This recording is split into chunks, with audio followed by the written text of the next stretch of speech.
Hey guys, this is Rachel Kirkland here, the Modern Shaman. Thanks for being with me for another YouTube Q&A video of the week. If you're new to the channel, I am glad that you are here with us. This is a beautiful community of people and like-minded souls that just kind of join together to learn and to grow and to encourage one another. So if you haven't already checked out my website and you don't know about my other offerings, I always recommend that you do that. There's a lot of information there that may be helpful for my personal sessions or for my teaching curriculum in each of the modules that kind of works through more detailed instruction, as well as my mentorships and just other offerings that I have there on the website of ways to heal and encourage connection with the non-physical world and our own intuitive sacred arts. All right, so here's the question this week. This one was sent in a few weeks ago via email. It says, hello, thanks for the fantastic, amazing session. Will you please, this came in from a client after a session where in the session we had done some dream work and it was talking about going to a sense of mystical school and learning space when she was sleeping. So it says, will you please talk about and expand on the mystical school? I would love to know more about it and what subjects are taught there. Also, what should we say before we go to sleep to get from there safely and protected? Thanks. Okay, so first let's just talk about the term mystical school for those of you that have never heard of that or like, what in the world are you talking about? In the genre of the metaphysical realm, in the mystical realms, there is a knowledge of learning while we are sleeping, of essentially gaining connection to the other side when the veil is thinned and we are not restricted by our human body, or at least our mind is not the dominant force in the interactions that we have. And so our subconscious, or the layering within us that connects us to our spiritual purpose, our spiritual gifts, our psychic perception is more active and more dominant than our physical perception and our human senses. And so oftentimes this was known to be done during our sleep time. Really, I think that this started, although I'm not sure, but I think this started in the 1800s when Edgar Cayce became popularized, and he died around in the 1940s. And so, but he was a popular mystic. He was my first introduction to the psychic realm. I love him. I love his story, and I used to read so many of his books when I was young and be fascinated and just very connected to the way that he connected with spirit. And the way that he connected was through the sleep realm. That's the way he was introduced to it. And then they began calling him the sleeping psychic. And he would, if you don't know his story, it's fascinating, but essentially the way that he learned that he had access to the Akashic records and non-physical information was he fell asleep on a book when he was like in grade school.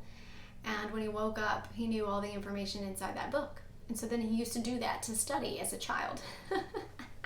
That's so often how our psychic gifts work, right? They are like kind of weird, quirky things that maybe we're like, hey, this works for me. And I can check in on this, or I can learn about this. That was kind of how I played around with free will and learning, like, hey, I saw this premonition. Can I change it? As a kid, you know, it feels very playful and just innocent in that way. So anyways, that's how he began his learning. And then as he got older, he began expressing, and he just worked prolifically, and would have someone that started the session, would ask him questions while he was in a sleep-like trance. He would go to a location that he deemed the Akashic records. That's where we got that wording, which essentially was the book of life, or a record space where he had access to all information, all knowledge. And the esoteric information was then kind of channeled into particular books, or in a session, you know, someone would ask and interrogate him on that person's questions, and then he would go to that space while sleeping and share the information. So this type of schooling or mystical learning of gaining access while the conscious mind is turned off is oftentimes the way that most people in kind of back in the day learned about the mystical and the psychic realms, and they trusted it more because they didn't think our mind had anything to do with it. It was like our mind was turned off so it couldn't interfere, right? And so this is a very pure type of assessment and accessibility to the spiritual realm. So when I talk about mystical schools, sometimes they're called wisdom schools, sometimes they're called the Akashic records or schooling there. This is a modern day type of assessment where people are now being called into higher realms of consciousness while they are sleeping. It's not new. There's nothing new under the sun, right? But I'm seeing it come up more and more with clients that are really walking the walk, that are seeking in a very sincere space to be a pure channel of wisdom and divine guidance, and to integrate that and live that out in their life. They're wanting to upgrade their psychic gifts. They're wanting to really connect with a higher knowledge and intelligence. And those that have had a sense of connection to the divine, to the celestial beings, we call angels, to cosmic beings and galactic beings from other planetary spheres that have a sense of purpose or divine mission here for ascension and the rising of the knowledge and experience on the planet, as well as those that work predominantly with ascended masters through religious work and calling upon those ascended masters in regular prayer and fasting and high petition and solitary devotion, and those type of mystical workers that I have as clients that are very, very devoted in their path. I see this come up with them where their dream space begins to take on another level of instruction, and their interaction and work with the non-physical realm is not only happening in their waking life, but also very, very active in their dream space, in their dream life. So if this is you, you may be a part or have been invited to a mystical school or a wisdom school. Most of the time, I would say people are able to identify that this is happening. It's not often that I get people that are like, I don't know what's going on. I'm sitting and I'm in a classroom when I'm sleeping, or there's this feeling like every time I sleep, I'm like getting this download, and there's an energetic awareness of like I've leveled up on a video game when I wake up. This is the type of awareness that most people have when they have been initiated into or invited into these wisdom schools or mystical schools during the dream space. And if this is you, the question that you asked about, like, what should we say before we go to sleep? Essentially, give a sincere invitation of, when I sleep tonight, I would like to learn and grow in my psychic gifts, or I would like to learn and grow with my ascended master, or I would like to learn and grow with my ancestors and be aware of the linkage and information that I need to share on this planet, or a particular galactic species, or a particular celestial angel that you feel drawn to. We are all drawn in like attracts like to those groupings of vibrational individuals that are there to teach us that we are a part of that program or part of that group in some way, shape, or form. There are those that are just drawn to angels. It's like angels are their people. They have angel cards, they do angel readings, they know every detail about angels or the saints or ascended masters and the mystical realm of those masters. Bodhisattvas, and knowing every single bodhisattva and what realm they're in charge of, or the Indian gods and goddesses, and knowing again all of their language and realms that they hold as kind of instructors and that they're aware of, and how to teach us in those ways. The same is true with certain ancestors and godlike beings. So you know who you're drawn to. This is what you would set out as your intention before you fall asleep. It's a basic invitation right before you fall asleep. So you're laying in bed, and the best time to do that is kind of in between the brainwaves, the various brainwave states of like waking and beta brainwave or theta brainwave. When we are in that theta brainwave state is kind of the hypnosis or hypnagogic state where we're about to fall asleep or we're about to wake up. This is where you want to train the mind to be instructed, but to not cling and hold to the instruction. And so our brainwaves are a little looser and open, and we're able to have kind of a thin veil between the material realm and the paranormal or the psychic and metaphysical realm. These non-physical realms then take that invitation and then move you straight into the mystical school. Now, sometimes people just get led there automatically, but if you're concerned for your sense of safety, then I would pull in a guide or an instructor or an angelic being that feels like they are protective over you. Your protector guide, an animal guide, Archangel Michael, those that are known for having a sense of masculine or energetic power and strength of protection over you. You can always set that with the intention of Archangel Michael. Can you walk me into the mystical school and walk me back from school if there is a fear or awareness? And this is just like setting up a psychic boundary and creating a structure for yourself that gives you a sense of peace. You don't have to do this, but if you know that you have some insecurities or have had some negative experiences in kind of the in-between realms or those portal realms, those wormhole realms of shifting between waking and sleeping, if you have had demonic activity or any sort of poltergeist or any sort of negative possession, anything that's kind of given you a sour taste in your mouth with the non-physical interaction or would elicit fear from past lives, then create a structure of safety that feels safe to you and be easy about it. Like, this feels really good to have someone walk me to school and walk me home from school, right? And when we begin in those classes, oftentimes we do feel like we need a sense of support there, just like in our regular school. I'm pointing outside to the door because I walk my daughter to first grade and pick her up from first grade, and I walk there and I walk her back.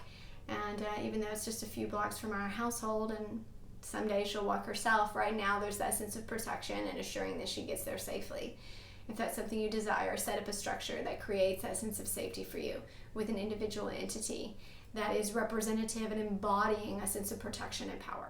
So it's hard to really discuss mystical schools or these wisdom schools as if they're always the same, because they're not. They will be very particularly created for you and you alone. But the overall structure is an awareness that you are there to learn, to grow. Some have the setup more like a facility, like a training facility, and you may be doing spiritual combat. You may be engaging with other spiritual type warriors. It may be a facility type training.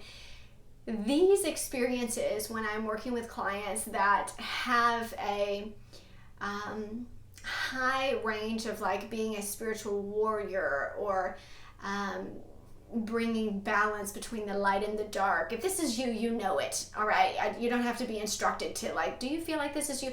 I mean, you know. And oftentimes when you are in these schools, it does feel like you're training like with the armed forces. There's a level to it of waking up and being exhausted or feeling like you have spent so much of your psychic, emotional energy on the exercises that are happening in your dreamscape, in your dream state there. For other individuals that may go to these mystical schools, there may be a sense of training that is similar to astral travel and remote viewing, where they're out-of-body experiences and you're in your dream and you're visiting people you know and you're watching and observing, and the training almost feels like it's taking you and reminding you of all of those you're supposed to be watching over, or you may be going to other planets and watching their experience. But there's a sensation of getting you used to being out of body and directing your consciousness to various locations for a sense of geolocation and spatial location awareness and developing that psychic gift. I should say along with that sometimes the schools are specifically for developing your psychic gifts. They are working on, like Astral Traveler, they are working on remote viewing or your clairvoyance or your empathic abilities, your telepathic abilities. And if you are in those types of classes, it feels like no matter what the dream space, no matter where the location is set or the list of characters in the dream, there is always an awareness afterwards when you come back to your body that you have been working on getting more detail and precision with how to communicate telepathically with these beings. Like, say for instance, if it feels like training with your telepathic communication or empathic communication, you're speaking from the heart, or you're speaking, and this is the ability that it feels like you're exercising that muscle night after night after night after night. Other mystical schools may literally feel like you're going to a library every night and you're downloading information, or you're going to a mega computer and you are getting just loads and loads of energetic downloads from various sources. So you may be feeling the energetic imprint of it. You may be seeing the energetic imprint of it, or you may feel like you're reading a book. Like, there's this sensation of learning and using the imagery that elicits the awareness that you are learning while you were there. Sometimes we're not even aware of the information that we're picking up because it's on such a deep subconscious level, sometimes even in our DNA, that's being changed and upgraded, and the vibrational pulse of our being is shifting. Sometimes we'll see colors that we shift through, but there is an awareness all the while that this is a learning center. Even if it looks like a classroom, or if it looks like just a downloaded area of energy like a computer or being in pixels of a screen, there is an awareness every time you go that this is something important, that there's a lesson here for you to be learned.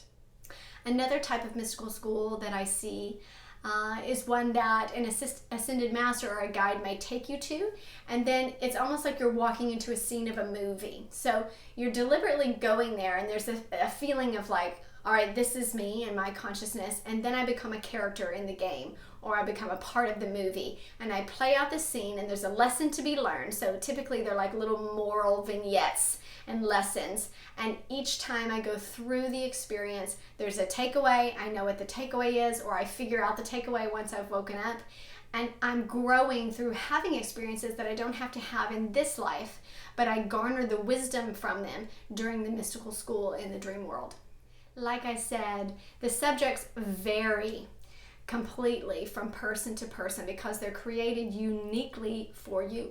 And there is no one like you. No one has your exact DNA, your exact historical cocktail of past lives. No one has your person and personality within you and your soul imprint. And so what you are learning, what you are growing through in ways that you are connecting to the non-physical world will be completely customized to you.